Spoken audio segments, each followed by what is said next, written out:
बिस्मिल्लाहिर्रहमानिर्रहीम। खुल के बोल के साथ मैं हूं एतजाज नकी।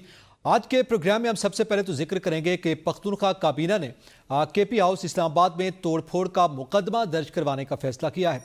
और इसके साथ साथ हम बात करेंगे कि मुबारक ज़ेब ने जो प्रेस कॉन्फ्रेंस की है अमीर मकाम के साथ बैठकर, और साथ ही मरीम नवाज़ की जिनवा रवानगी का भी मामला है। जजेस के अलाउंसेस में इजाफा किया गया है और मिनी बजट की आमद है, इस हवाले से भी गुफ्तगू की जा रही है। IMF का वफ्द भी ज़िम्मन में आ रहा है, उसके बाद ये सूरत हाल सामने आ सकती है। और फिर हामिद खान ने एक मरतबा फिर अदलिया को आज़ादी की थपकी दी है और एक मरतबा फिर तहरीक का ऐलान किया है।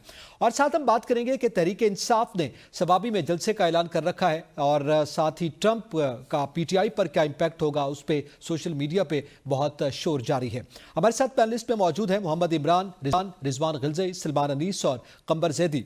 मैं रिजवान सबसे पहले तो आपसे जानना चाहूँगा, ये बताइएगा ये एक माह बाद पख्तूनख्वा काबीना को कैसे ख्याल आया कि मुकदमा दर्ज करवाया जाए और मुकदमा भी IG इस्लामाबाद के खिलाफ दर्ज करवाया जाए, और इसके साथ साथ आप इसके नताइज क्या देख रहे हैं? जी रिजवान गिलज़ई। रिजवान, आपकी आवाज नहीं आ रही। जी जी, अब आ रही है आवाज? जी जी जी, जी सवाल रिपीट कर देंगे, मुझे आपकी आवाज नहीं आ रही थी। सवाल ये है कि पख्तूनख्वा काबीना ने एक मरतबा ये फैसला किया है कि IG इस्लामाबाद के खिलाफ KP हाउस का तोड़फोड़ का मुकदमा दर्ज करवाया जाए। ये एक माह बाद इनको कैसे ख्याल आया, और इसके साथ साथ अगर ये FIR दर्ज हो जाती है तो इसके क्या नताइज हैं? देखें, ये इस वक्त जो सिचुएशन है इसके अंदर तो इस्लामाबाद पुलिस के खिलाफ FIR दर्ज करना मेरे ख्याल में एक ऑप्टिक के लिए तो हो सकता है, लेकिन उसके ऊपर कोई अमल दरामद होगा या कोई उनके खिलाफ एक्शन होगा तो वो जहां अदालतों की तौहीन के ऊपर इस्लामाबाद के जो डिप्टी कमिश्नर हैं उनके हवाले से और इस्लामाबाद की पुलिस के जो SSP ऑपरेशंस हैं, आपको याद होगा कि जो इस्लामाबाद हाई कोर्ट ने उनके खिलाफ कार्रवाई की हिदायत की थी, कोई कार्रवाई नहीं की गई। और जो तौहीन अदालत होती रहे तो होती रहे, किसी को कोई परवाह नहीं है। तो इस्लामाबाद पुलिस बेचारी जो इस वक्त कर रही है वो जिनकी ख्वाहिश के ऊपर कर रही है, हुकूमत उनको क्यों ये एक्सपोज करेगी, उनके खिलाफ कोई कार्रवाई करेगी? ये KP की हद तक हो सकता है अपनी जो उनकी लोकल ऑडियंस है या उनकी जो कॉन्स्टिट्यूएंसी है PTI वालों की, उनको खुश करने के लिए ये तो हो सकता है, लेकिन कोई संजीदा काम या संजीदा चीज ये कोई इतनी खास नहीं है। मैक्सिमम जैसे हम देख रहे हैं कि यानी एक जो लिहाज से आप कार्रवाइयां कह रहे हैं PTI कि के ये खिलाफ पंजाब में हो रही रिजवान है, ये एक लिहाज से टोकन प्रोटेस्ट ही है। बस ये जानती है KP की हुकूमत भी माजी का रिकॉर्ड देखते हुए। ऐसा ही है। और उनको खुद भी अंदाजा है रियलिस्टिकली कि क्या वो कर सकते हैं। सिर्फ ये है कि चूंकि PTI के खिलाफ भी कार्रवाइयां हो रही हैं, FIR दर्ज हो रही हैं उनके खिलाफ, जो पंजाब में जो कुछ फसाइयत हो रही है उसके मुकाबले में अब अली अमीन गंडापुर हैं, उन्होंने अपने लोगों को खुश करना है, तो इस तरह की चीजें कर रहे हैं। लेकिन इसका कोई अमली तौर पे मुझे नहीं लगता कि कोई कार्रवाई होगी नहीं या तो कोई ये कार्रवाई कर सकेगा या कोई। एक महीना सोचते क्या रहे हैं? ये यही सोचते रहे कैसे खुश करना। देखें, पहले तो उनको जो अली अमीन गंडापुर साहब KP हाउस गए थे और उसके बाद जो वापस चले गए इस मारगला की पहाड़ियों से होते हुए, तो उस हवाले से तो उनके पास कोई जस्टिफिकेशन नहीं है और ना ही कोई जवाब है। कभी क्या कहानी सुनाते हैं, कभी क्या कहानी सुनाते हैं। लेकिन जो KP हाउस में जो कुछ हुआ, जिन्होंने तोड़ फोड़ की, सबको पता है क्या हुआ है वहां पे। रेंजर्स आई, इस्लामाबाद पुलिस आई वहां पे, और फुटेजेस लोगों ने देखी। लेकिन आप क्या कार्रवाई कर सकते हैं? देखिए, रेंजर्स ने इमरान खान को इस्लामाबाद हाई कोर्ट से उनको उठाया, वहां पे तोड़ फोड़ भी की, अदालत सही के है। अंदर तोड़ फोड़ की, अदालत का नुकसान हुआ। सुप्रीम कोर्ट ने कहा कि ये खिलाफ कानून काम हुआ है। क्या कार्रवाई हो सकती है? तो ये FIR दर्ज हो सकती है या एप्लीकेशन दरखास्त हो सकती है, इससे ज्यादा क्या हो सकता है? मुझे तो ठीक है, इसमें कोई इसके संजीदा कोई चीज नहीं नजर आ रही कि फर्क पड़ जाएगा। इसके कुछ समरात जो हैं वो सामने आते हुए नहीं दिखाई दे रहे हैं। अच्छा कंबर, मैं आपसे जानना चाहता हूँ, एक जानिब ज़ाहिर है पख्तूनख्वा उसके हवाले से हम बात कर रहे हैं, और फिर उसमें उनके बहुत से मुलाजमीन होटल में ठहरने पर मजबूर हैं, बहुत से अखराजात में इजाफा हो रहा है, पूरी डिटेल्स आपके इल्म में है।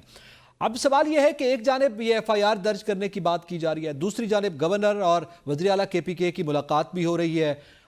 ये क्या आप समझते हैं कि क्या इस वक्त सूरत हाल है? कोई खिचड़ी पक रही है, कोई सियासी मुहर्रिकात है इसके पीछे, या एक एज ए CM KPK की जानिब से एक जेस्चर दिया जा रहा है, पॉजिटिव जेस्चर का, कि वो एक स्टेट को या एक सूबे को भी रिप्रेजेंट कर रहे हैं? बहुत शुक्रिया नकी। ये जो स्टेटमेंट दी गई है अली अमीन की जानिब से, ये महज एक पॉलिटिकल स्टंट है, इस पे कुछ भी नहीं होगा जैसे रिजवान ने बताया। ये दी एक माह बाद क्यों गई है? क्योंकि आज उनको एक रिपोर्ट पेश की गई है जिसमें बताया गया कि केपी हाउस में जो तोड़ फोड़ हुई है उससे इतना नुकसान हमें हुआ है। और उस रिपोर्ट को देखते हुए अली अमीन साहब ने जो गुफ्तगू की और उन्होंने ये कहा है कि इस तमाम मामले में हम आईजी के खिलाफ जो है मुकदमा दर्ज करेंगे। मुझे ये बताया कि यहाँ पे खैबर पख्तूनख्वा हुकूमत में होते हुए भी ऐसे मामलात होते हैं जिनमें अली अमीन गंडापुर साहब अपने तो मुकदमात नहीं खत्म करा सकते, या किसी पर मुकदमा जो उनकी ख्वाहिश के मुताबिक हो कि वो चाहते हो कि इस बंदे पर मुकदमा, और वो बंदा कहीं से लिंक करता हो पावर कॉरिडोर से, तो उसके खिलाफ खैबर पख्तूनख्वा में मुकदमा दर्ज करा के दिखा दें अली अमीन गंडापुर साहब। अली अमीन गंडापुर साहब पे वजीर आला होते हुए जो मुकदमात हैं उनकी क्या पेशरफ्त है? तो ये महज एक पॉलिटिकल स्टंट है। और जो बात की गई है अली अमीन गंडापुर की जानिब से कि हम आईजी पर मुकदमा करेंगे और आईजी साहब को भुगतना पड़ेगा, otherwise floor of the house पे आकर माफी मांगे, ये सिर्फ कहने की बातें हैं, प्रैक्टिकल इम्प्लीमेंटेशन इसकी कुछ नहीं है। अच्छा, ये बात जो तो ये है कि मुलाकातें हो रही जब हैं, ये मुलाकातें पार्टी लीडर को जी। रेंजर्स ने उठाया और सुप्रीम कोर्ट ऑफ पाकिस्तान ने ये कहा कि अदालत के अहाते के अंदर गिरफ्तारी तो हो ही नहीं सकती, ये तो कानून ही नहीं है कि अदालत के अहाते के अंदर कोई भी शख्स आए और उसका केस लगा हुआ हो तो उसको गिरफ्तार कर लिया जाए। तो ये कैसे मुमकिन हुई? आपको पता है कि 24 घंटों के अंदर सीसीटीवी फुटेज भी गायब हो गई, वहां से जो ऐसा मामला ही हुआ उसको रैप अप भी कर दिया गया। तो ये बेसिकली एक पॉलिटिकल स्टंट है, इसमें आगे चल के कुछ भी नहीं होगा। अच्छा, इसमें जो के गवर्नर और केपीके के वजीर आला के दरमियान मुलाकात है, आपको पता है बड़ा एक दूसरे के साथ जिस तरह की तल्ख जुमले जो और तल्ख बयानात एक दूसरे के खिलाफ देते रहे हैं, ये फिर इकट्ठे हुए, खलबरदारी की तकरीब हुई, उसमें भी इकट्ठे हुए। तो अब आप क्या समझते हैं कि कोई मुस्बत तब्दीली मुमकिन है? देखिए, इन दोनों की मुलाकात, आपको पता है कि ये दोनों एक दूसरे के खिलाफ बड़े सख्त बयानात भी देते रहे। अब इनकी मुलाकात भी हो गई है, आपस में बैठ गए हैं। मैं इस पूरी डेवलपमेंट को तब तक सब्सटेंशियल काउंट नहीं करूंगा जब तक ये नहीं देखूंगा कि इन दोनों पार्टीज के दरमियान, ये एक रवायती मुलाकात तो हो सकती है, एक गुडविल जेस्चर तो हो सकता है, लेकिन जब तक बर्फ पिघलेगी नहीं तब तक ये सब्सटेंशियल नहीं है। उसकी वजूहत ये है कि पीटीआई से राब्ता करने की कोशिश की पीपल्स पार्टी ने इलेक्शन से पहले भी, इमरान खान साहब का वाज़ेह जवाब था नहीं। इलेक्शन के बाद भी पीपल्स पार्टी ने पीटीआई से राब्ता किया, नदीम अफजल चंद के जरिए ये राब्ता किया गया, बड़े बावसूख जराए ने हमें इस बात को कंफर्म किया, लेकिन इमरान खान साहब ने किया नहीं। आज की इमरान खान साहब की आप स्टेटमेंट उठा के देख लें, वो कहते हैं कि मेरी दो बड़ी गलतियों में से, जिसमें एक बड़ी गलती जनरल बाजवा को तौसी देना था मुद्दत मुलाजमत में, दूसरी जो बड़ी गलती कहते हैं उससे आपको क्लियर हो जाएगा। दूसरी वो गलती कहते हैं कि मैंने उस टाइम पर जो है एक ऐसी हुकूमत ली जो कि कमजोर थी, मैंने इत्तेहादियों के साथ जाना पसंद किया, वो मेरी बहुत बड़ी गलती थी। मुझे चाहिए था कि मैं वहां पे हुकूमत छोड़ देता और दोबारा से इलेक्शन का कहता। तो इसका सही। मतलब है दो पार्टीज के लिए इमरान खान साहब का क्लियर नो है, मुस्लिम लीग नून और पीपल्स पार्टी। अगर ठीक होना है। होता तो ये इलेक्शन के में इन लोगों के साथ मिलकर कोई रिजल्ट, आप ये कह सकते हैं ना, जिसके नताइज हमें नजर आते, रिजल्ट ओरिएंटेड चीज बना सकते थे, लेकिन खान साहब ने ऐसा नहीं किया।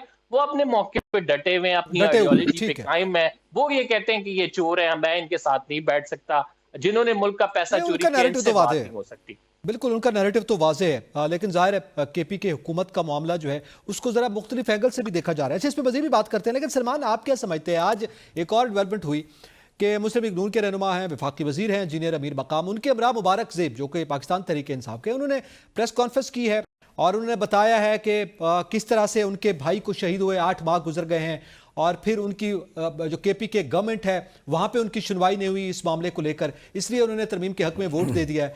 तो अब जाहिर है केपी के गवर्नमेंट में तो उनकी सुनवाई नहीं हुई, अब क्या वफाक उनको इंसाफ दे पाएगी?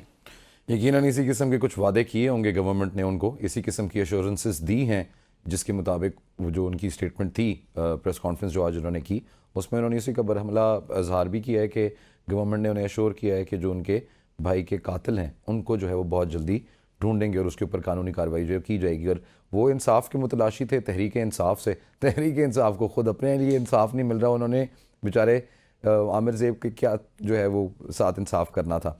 तो बहरहाल ये तो एक कहानी। दूसरी चीज़ ये कि जहाँ तक ये नहीं, बात जरा है इस पे सवाल की इजाजत दीजिएगा।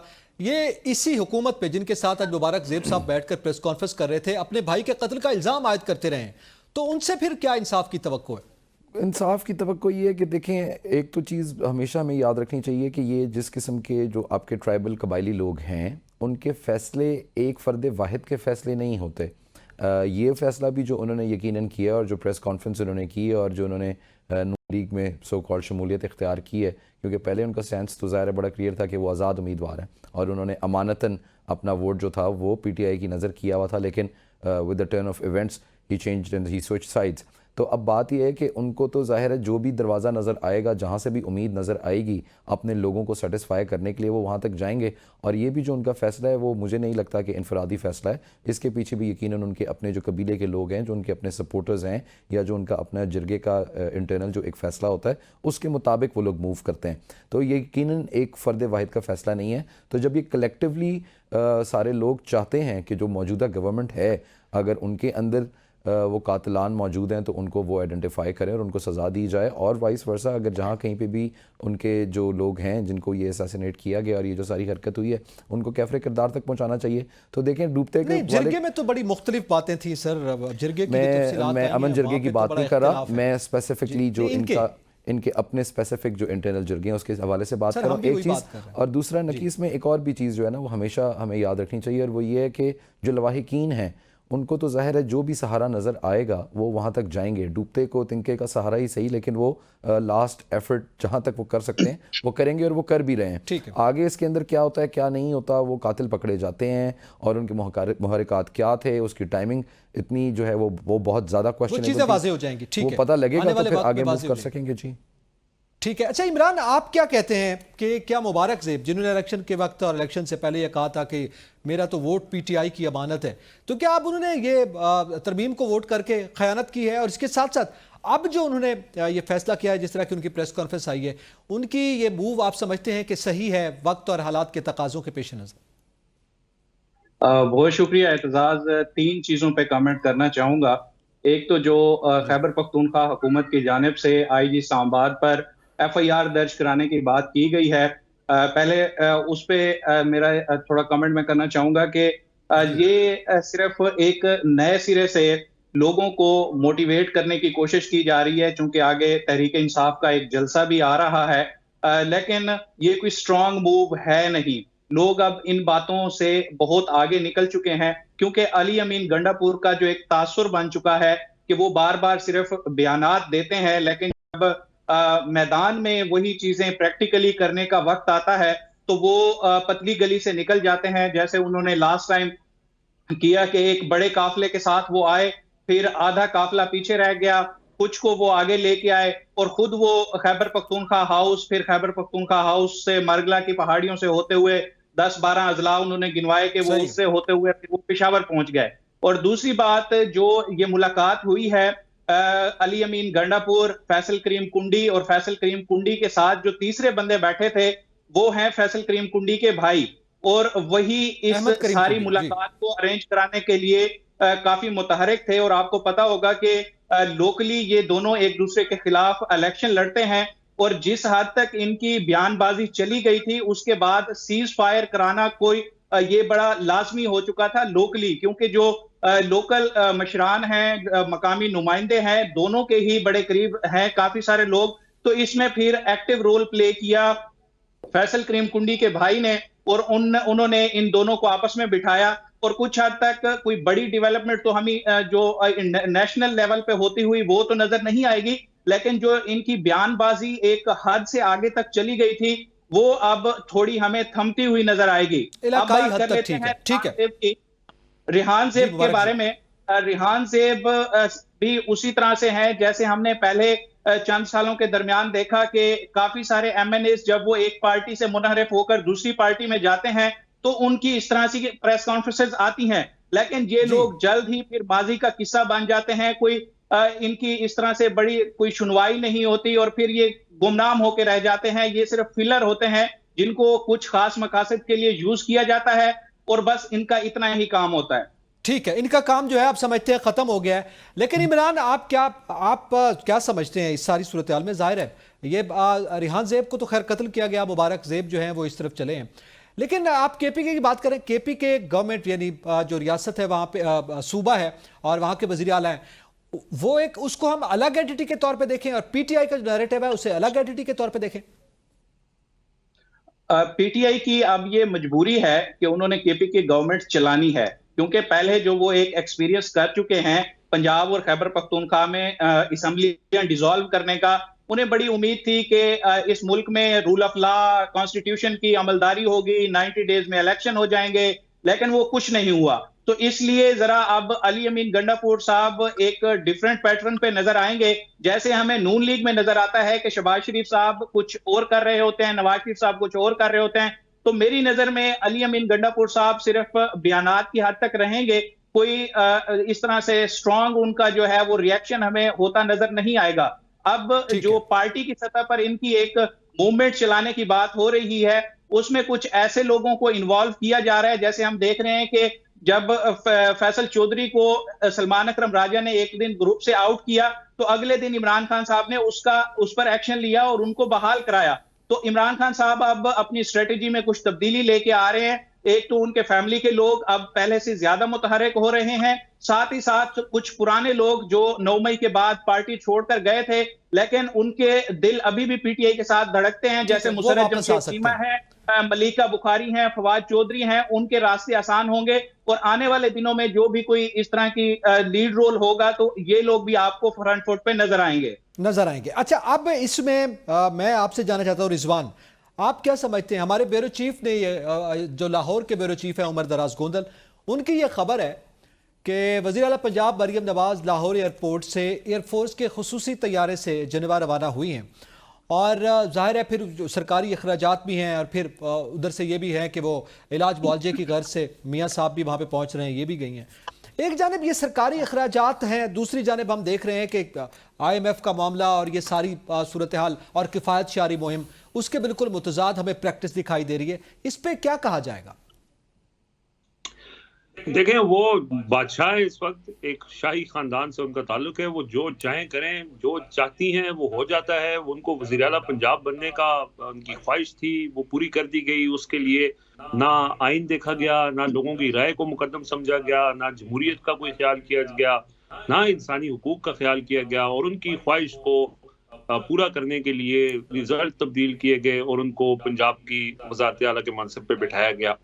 अब इससे पहले उनकी और भी बहुत सारी जहाँ ख्वाहिशात पूरी हुई हैं, तो अब फिर दायरे इस दौरान उन्होंने जब से वज़ारत आला संभाली है, तो अब ये उनका एक पहला गैर मुल्की दौरा है। और ये जो उमर दराज गोंदल साहब की खबर है, बिल्कुल दुरुस्त खबर होगी। वो एक मुस्तनद रिपोर्टर हैं और उनकी मालूमात सही होती हैं।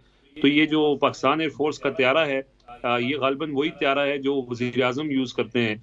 और इस त्यारे को बिलावल भुट्टो जरदारी साहब ने भी बिल्कुल वो बड़ा त्यारा बना के बहुत इस्तेमाल किया है। जब वो वज़ीर ख़ारजा बने थे तो उन्होंने बहुत भगाया इस त्यारे को। और अब ये त्यारा जो है, इसका थोड़े मेरे ख्याल में रिंग पिस्टन का प्रॉब्लम है। इसी वजह से पिछले हफ्ते एक बहुत बड़ी रकम रखी गई है सदर और वज़ीर आज़म के। ये जो 2 त्यारे हैं जो एयरफोर्स जिनके ऊपर लिखा होता है, यही वो त्यारा था, आपको याद होगा, जो इसहाक डार को लाने के लिए भी इस्तेमाल हुआ था। तो बेसिकली ये वो त्यारे हैं और इनके चूंकि इस्तेमाल भी बहुत हो गए, अब इसकी मरम्मत के लिए एक बड़ी खतीर रकम गुज़श्ता हफ्ते उसकी मंजूरी दी गई है ताकि इसको मरम्मत किया जाए। लेकिन इससे पहले कि वो मरम्मत के लिए जाते तो मरियम बीबी ने ये समझा होगा कि वो भी, उनका भी हक बनता है कि जहाँ पे बिलावल भुट्टो ने पूरी दुनिया घूमी है इसमें, तो अगर मैं भी चली जाऊंगी तो आप बिल्कुल ठीक कह रहे हैं। देखें, ये फिर तो इस तैयारे को आने वाले वक्त में रिजवान मेरे ख्याल म्यूजियम में रखा जाना चाहिए। बड़ा तारीखी तैयारा है जो आप जिक्र कर रहे हैं और पूरी दुनिया का इससे सफर किया है। आपको याद होगा, कंपैरिजन करते हैं ना हम, जो इमरान खान थे वो भी ये त्यारा उनके भी ज़रा इस्तेमाल रहा है।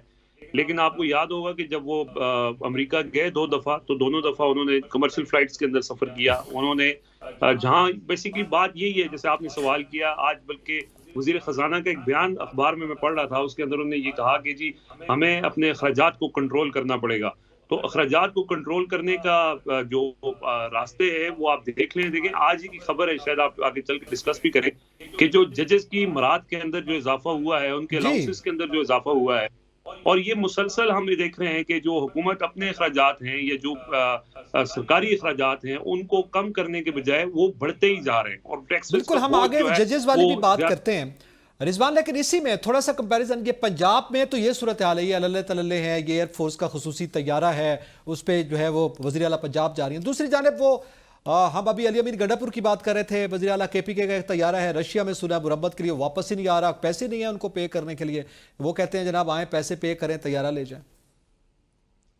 मेरे ख्याल में उनका जो हेलीकॉप्टर है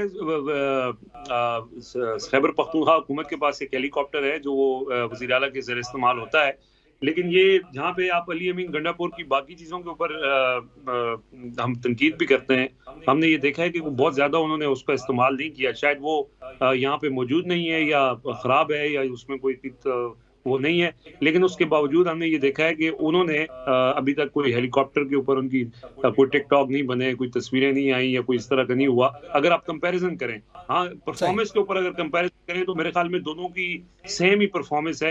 ये शायद मैं तो ये समझूंगा कि अली अमीन गंडापुर की कोई बहुत अच्छी परफॉर्मेंस नहीं है या उनकी तवज्जो शायद परफॉर्मेंस के ऊपर नहीं है, और जो सूबे के हालात हैं वो जाहिर है जो पेशावर और खैबर पख्तूनख्वा को कवर करने वाले लोग हैं वो बहुत बेहतर जानते हैं कि बहुत वहाँ पे जहाँ पे गवर्नेंस का ताल्लुक है PTI बहुत पीछे है। उसमें शायद पंजाब गवर्नमेंट को आप थोड़ा सा क्रेडिट दें कि वो कहीं उनका नजर आ रहा है कि कुछ ना कुछ वो कर रहे हैं, कुछ बेशक इश्तिहारात की मद में ये तो खैर नून लीग का खासा रहा है कि वो जहाँ तक ये मीडिया या इश्तिहारात की हद तक हो तो वो बहुत एक माहौल बनाते हैं, ज्यादा परफॉर्मेंस देते हैं, ठीक है। लेकिन अब फिर भी अगर अली अमीन गंडापुर की परफॉर्मेंस के साथ कंपेयर किया जाए तो गंडापुर साहब की गवर्नेंस के ऊपर बहुत से सवालिया निशान है, सवालात अभी मौजूद हैं, बिल्कुल ठीक है। इस बात तो उनकी पार्टी के अंदर वो भी उसकी निशानदेही करते हैं। यकीनन वहां से ही तनकीद आ रही है और वही सवाल पूछा जा रहा है, खुद PTI की जानिब से उनके कारकुनान की जानिब से पूछा जा रहा है। लेकिन कबर ज़ादी साहब, जैसे अभी जिक्र किया रिजवान ने भी कि हमने देखा कि जजेस के जो अलाउंसेज हैं उनमें इजाफा किया गया, यानी मैं फिगर आपको बताऊं तो हाउस रेंट 68,000 से बढ़ाकर 3.5 लाख रुपए कर दिया गया है, और जुडिशल अलाउंस की रकम जो है 4,80,000 से बढ़ाकर 10,90,000 रुपए कर दी गई है। तो एक बड़ा इजाफा जो है वो कर दिया गया है 26वीं आईनी तरमीम के बाद और फिर आईनी बेंच बनाने के बाद, और सारी सूरत अलाउंसेज भी सामने आए। तो एक जानिब हम तैयारे की बात कर रहे थे, दूसरी जानिब ये जजेस के अलाउंसेस का मामला है। क्या ये किफ़ायत शारी मुहिम यही थी जिसका हमें कहा गया था? ये किफ़ायत शारी मुहिम तो आपको पता लगेगा जब ये IMF का वफ्द आएगा और IMF का वफ्द आपसे मिनी बजट के हवाले से बातचीत करेगा। उसकी वजह यह है कि 321 अरब रुपए का शॉर्टफॉल है जो हुकूमत पूरा नहीं कर सकी है, और वर्चुअल इजलास पे ये कन्विंस करने की कोशिश करते रहे कि हम इस्लाहात ला रहे हैं और ये जो शॉर्टफॉल है इसको पूरा करेंगे, लेकिन वो मुतमईन नहीं हुए और अब वो पाकिस्तान तशरीफ ला रहे हैं ताकि मिनी बजट अगर लाया जाए तो मजीद टैक्सेस लगाए जाएं, इस्लाहात की जाएं, क्योंकि हम किफायत शारी मुहिम अल्हम्दुलिल्लाह ऐसे कर रहे हैं कि सुप्रीम कोर्ट के जहाँ पे 17 जजेस हमें रिक्वायर्ड थे वहां हमने 34 का फिगर दे दिया। जहाँ पे 68,000 हम देते थे उन्हें बढ़ा के हमने माशाल्लाह 3.5 लाख कर दिया है। जहाँ पे 4,80,000 देते थे वहां पे हमने माशाल्लाह बढ़ाकर 10,90,000 कर दिया। तो आप ये देख लें कि ओवरऑल जिस तरह से हुकूमत चल रही है, टास्क इसको जो स्पेसिफिकली मिला हुआ है वो ये अदलिया को कंट्रोल करना है, वो चाहे आप पैसे दे के करें। इससे पहले हमने देखा बार्स का क्या हाल है, और लॉयर मूवमेंट की बात करें तो बार्स खामोश क्यों हो जाती हैं, हमें एक मखसूस ग्रुप नवाजता हुआ दिखाई क्यों दे रहा है, क्यों मुल्क में जो आइन है उसकी धज्जियां उड़ाई जा रही हैं, इंसानी हकूक को पामाल किया जा रहा है, लेकिन आइन के मुहाफिज सो रहे हैं और वो कहने वाले कि हम तो एक एक लफ्ज आइन के मुताबिक चलते हैं, हम तो हमारे आप माजी उठा के देख लें, मुशर्रफ के खिलाफ, डिक्टेटर्स के खिलाफ खड़े होते नजर आए हैं। तो उनको 25 कॉल्स देने के बाद भी उनको अपना जुडिशियल कॉलोनी में प्लॉट ज्यादा अजीज है जो कि DHI जिसपे DHI की मशीनरी कंस्ट्रक्शन करेंगे। तो हालात बड़े वाजे हैं कि अदलिया को कंट्रोल करने के लिए अदलिया की बात करते हैं। कंबर, ये बड़ा एक अलमिया है कि जजेस के ज़ाहिर जो उनके अलाउंसेज हैं या मराआत हैं उनमें हम मुसलसल इजाफा देख रहे हैं, और यही हुकूमत में माजी में भी हम बहरहाल कुछ चीज़ें देखते रहे हैं। इसी तरह आवाम बेचारी जो है वो वकला को पैसे भर भर के वो पूरे हो जाते हैं, और सुप्रीम कोर्ट की जो फीस है एक मुकदमे के रजिस्टर करवाने के से वो अभी आपके इल्म में है। तो ये जो इस्लाहात लाई जा रही हैं वो यही थी कि इन्हीं को नवाजा जाए, कि आवाम का जो मफाद था वो यही था। देखें, ये सारी चीजें हो क्यों रही हैं, हमें ये समझना है। और वो 26वीं आईनी तरमीम हमें बताती है कि ये सारी चीजें अदलिया को कंट्रोल करने का मंसूबा है। और ये सारी चीजें एक ही तरफ इशारा कर रही हैं कि ये जो 6 जजेस उठे थे, इन्होंने हाउ डेयर दे कि हमारे खिलाफ ये बोलें। और इस तरह से अब क्या ये बातें जो ड्राइंग रूम से निकलकर अदालतों में डिस्कस होंगी, इस पे जजेस रिमार्क्स देंगे। और उसके बाद फिर हमने ये देखा कि मुकम्मल बंदोबस्त किया गया इस आईनी पैकेज पे। अभी से नहीं, पहले से बात हो रही थी। और आईनी पैकेज का मतलब क्या था, ये जो जुडिशियल पैकेज जो दिया गया, इसका मतलब क्या था कि वो जुडिशरी जिसमें इंडिपेंडेंट जजेस की तादाद अब ज्यादा होती जा रही है, वो जजेस जो कि अब खुलेआम रिमार्क्स देते हैं, वो जजेस जो कि अब बोलते हैं और फैसले भी देते हैं, जो हम डीसी को हुक्म दें वो माने ना, उसके खिलाफ तौहीन अदालत भी लगाते हैं। तो इनका सर बंदोबस्त तो करना था। फिर आगे देखें कि उसकी सब्सिक्वेंट डेवलपमेंट फिर हम देख लें कि ट्रंप इंतजामिया जो अमेरिकन सदारती इंतखाबात है, उससे 1-2 दिन पहले जो कानून साजी की जाती है, और उस कानून साजी को आप चैलेंज किस तरह करेंगे, क्योंकि आईनी बेंच बनना है। फिर आईनी बेंच सही। के आगे अपने इतने मामलात हैं, और फिर कानून में लिख दिया गया है कि जो केस पहले आएगा वो अपनी टर्न पे लगेगा। आईनी केसेस की एक भरमार है, आईनी अदालत अभी बनी है, तो सर बहुत बाद का मामला चला जाता है ना ये। फिर कि आगे तो सारी सूरत हाल हो, चीजें बिल्कुल ठीक। सब्सिक्वेंट डेवलपमेंट जो हो रही है, ये लिंक करती हुई हमें नजर आ रही है। और वो लिंक एक ही तरफ से हो रहा है कि अदलिया को कंट्रोल करना है, मामलात अपने काबू में रखने हैं। आज जुडिशियल कमीशन अगर बैठेगा तो वो वही जजेस सर अपॉइंट करेगा, करेगा, बिल्कुल उन्हीं सही। जजेस को लगाएगा जो हुकूमत चाहती होगी, क्योंकि चाहती उनकी होगी वो, अक्सरियत है। उसकी तश्कील बता रही है, उसका तनासुब बता रहा है। अच्छा, थोड़ा आगे भी बढ़े खबर, बिल्कुल आपकी ये बात पूरी हुई। मैं सलमान अली साहब आपसे जानना चाहता हूँ, ये अब ज़ाहिर IMF का मिशन आ रहा है, 321 अरब रुपए के खसारे के जो है वो कहा जा रहा है, और ज़ाहिर मिनी बजट आएगा तो उसका बोझ आवाम पर आएगा। तो क्या अब आवाम यही करते रहेंगे कि किसी ने बाहर सरकारी इलाज करवाना है, उसको भी पैसे हमने देने हैं, इसी तरह हमारे जो मुनसिफीन हैं, इंसाफ करने वाले, उनको भी आवाम ने खिलाना है और उनके अखराजात उठाने हैं? क्या अब यही रहेगा बाकी हमारे पास? जी देखें, है तो ये सूरत हाल बहुत ज़्यादा अफसोसनाक, और तकलीफ़ की बात यह है कि बड़े बड़े हुक्मरान आए हैं, उन्होंने हुकूमतें ली हैं इस एक नारे के ऊपर, इस स्लोगन के ऊपर कि हम जो है वो ऑस्टेरिटी करेंगे, बचत करेंगे और कौम को पैसा बचा के देंगे। क्योंकि इकनॉमिकली अगर आप देखें, पाकिस्तान जिस इकोनॉमिक टर्मोइल के अंदर अभी है, उसके अंदर जो एक सबसे इम्पॉर्टेंट चीज़ होने वाली है और मस्ट डू है, वो यह है कि आप अपने ख़र्चे कम करें। और अनफॉर्चुनेटली बहुत अफसोस के साथ कहना पड़ता है कि किसी भी हुकूमत का उसके ऊपर कभी भी फोकस जो है वो नहीं रहा। मौजूदा हुकूमत के तो खैर क्या ही कहें, जो इससे पहले हमारे पास हुकूमत थी जिन्होंने बहुत ज़ोर से ये नारा लगाया था कि हम बचत करेंगे और हम ऑस्टेरिटी करेंगे। आपको अगर याद हो तो प्राइम मिनिस्टर हाउस के कट्टे बेच दिए, वो मर्सिडीज़ें बेच दी, गाड़ियाँ बेच दी। हमारे जर्नलिस्ट दोस्त जो हैं वो जाके टबों के अंदर लेट के बताते होते थे कि ये वो महल है जहाँ पे ये मलका आलिया और बादशाह सलामत जो है वो अय्याशी करते होते थे। फिर बाद में पता ये लगा, मेरे फाजिल दोस्त जो है वो बड़ा बता रहे थे कि खान साहब जो है वो कमर्शियल फ़्लाइट लेके जाते होते थे। वो गए थे यहाँ से एक दोस्त ममालिक के, एक दोस्त मुल्क के प्राइवेट जहाज़ में, और अपनी हरकतों की वजह से वापस कमर्शियल फ़्लाइट के अंदर आए थे। ये भी एक तारीख का एक हिस्सा और बड़ा हमारे लिए दर्दनाक है, इसलिए क्योंकि उसकी वजह से लेकिन ये सवाल बाकी है, जो डिप्लोमेटिक ड्रॉबैक हुआ, जवाब लेता हूँ वो बात ये है। मुझे ब्रेक का कहा जा रहा है, ब्रेक हम आप ही से शुरू करेंगे और आप ही की बात को कंटिन्यू करेंगे। नाज़रीन, जहाँ पे वक्त है ब्रेक का, साथ रहिएगा।